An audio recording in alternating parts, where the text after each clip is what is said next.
কালী পুজো ভাইফোঁটার দরুন মিঠাইয়ের স্কুল প্রায় 9 দিন ছুটি ছিল। হাতে একটু সময় পেতেই মিঠাইয়ের ঠাম্মিদের নিয়ে আর মিঠাইকে নিয়ে চলে গিয়েছিলাম মায়াপুরে। মায়াপুর যাওয়ার পথে আর গিয়ে কি খেলাম সেগুলোই শেয়ার করব। মিঠাইয়ের জন্য তো টুকটাক চকলেট ব্যাগে রাখতেই হয়, তাই দিয়ে মিঠাই দিনটা শুরু করলো। আর আমরা শুরু করলাম বাড়ি থেকে ফ্লাক্সে করে আনা কফি দিয়ে, যেটা সকাল আর সন্ধে দুবার খেয়ে আমরা বেশ এনার্জি পেয়েছি। এর সাথে টুকটাক ছোটোখাটো বিস্কিট কুকিজ ছিল, যেগুলো আর বের করা হয়নি। তবে ছোলা বাদাম সেদ্ধটা সকালবেলা আমরা খেয়ে পেটটা ভরিয়ে নিয়েছিলাম টোটোতেই। ট্রেনে করে কৃষ্ণনগর পর্যন্ত এসে স্টেশনের কাছ থেকে একটা টোটো রিজার্ভ করে নিয়েছিলাম। সেখান থেকেই বাইরের প্রাকৃতিক দৃশ্য দেখতে দেখতে প্রায় 1 ঘন্টার মধ্যে মায়াপুর পৌঁছে গেছি।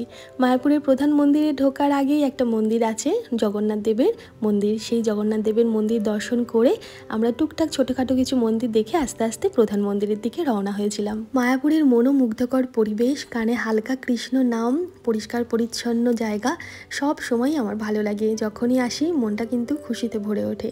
আমরা এসেই প্রথমে প্রসাদের টোকন কেটে নিয়েছিলাম, এরপর ঠাকুর দর্শন করে নিয়েছি, যেখানে ক্যামেরা অ্যালাউ ছিল না।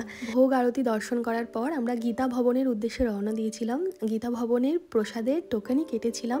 চারিদিকে ফুল গাছ লাগানো হয়ে গেছে, এই জাঁকিয়ে শীতটা পড়বে আর ফুলগুলোও ফুটবে। মায়াপুরের মন্দির চত্বর তখন দেখার মতন হয়ে উঠবে।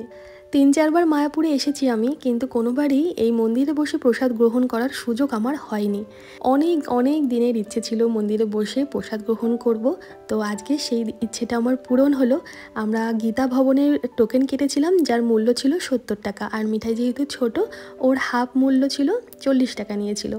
তো প্রথমেই ছিল কুমড়ি বা কুমড়োর পকোড়া, আর এরপর ছিল অন্ন বা সাদা ভাত, তার সাথে ছিল ডাল। আর যে তরকারিটা প্রথমে দিয়েছিল, ভাবছিলাম এটা কিসের তরকারি, তারপর মিঠাই ঠাম্মি বলল যেটা পেঁপে আলুর তরকারি। তার মধ্যে একটু ডালের বড়াও কিন্তু ছিল, যেগুলো গুঁড়ো হয়ে গেছে। আশ্চর্যভাবে বাড়িতে পেঁপে খেতে তো একদমই পছন্দ করি না, নাক ছিটকই। বাড়িতে হয়তো এই তরকারির কোনো স্বাদই পাবো না, কিন্তু যেহেতু ভগবানের নামে উৎসর্গ করা প্রসাদ, খুব টেস্টি ছিল, খুবই স্বাদের ছিল। আমার মেয়েও কিন্তু সোনামুখ করে খেয়েছে সমস্ত কিছু। কোনো বিশেষ তিথিতে আসলে তো এখানে নাকি পা ফেলার জায়গা থাকে না, এতটাই লোকজন থাকে, ঠিক করে বসে অনেকে খেতেও পারে না। কিন্তু আমরা সেই রকম কোনো তিথিতে যাইনি, নর্মালি গিয়েছিলাম, সুন্দরভাবে বসে খেতে পেরেছি। এরপর এলো আলু, মটর, পনির আর ফুলকপি দিয়ে তৈরি করা একটা সবজি, যেখানে একটা বড় ফুলকপি আমার পাতে পড়েছিল, মিঠাইকে দিয়ে দিলাম যেহেতু ও খুব ভালোবাসে।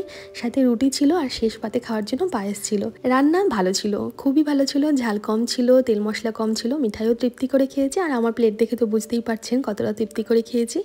খাওয়া দাওয়ার পরে আমরা একটু গোশালায় গিয়ে দর্শন করে এলাম, গোমাতাদের একটুখানি কেনাকাটা করলাম। এরপরে তারপর আস্তে আস্তে বাড়ির দিকে রওনা দিলাম।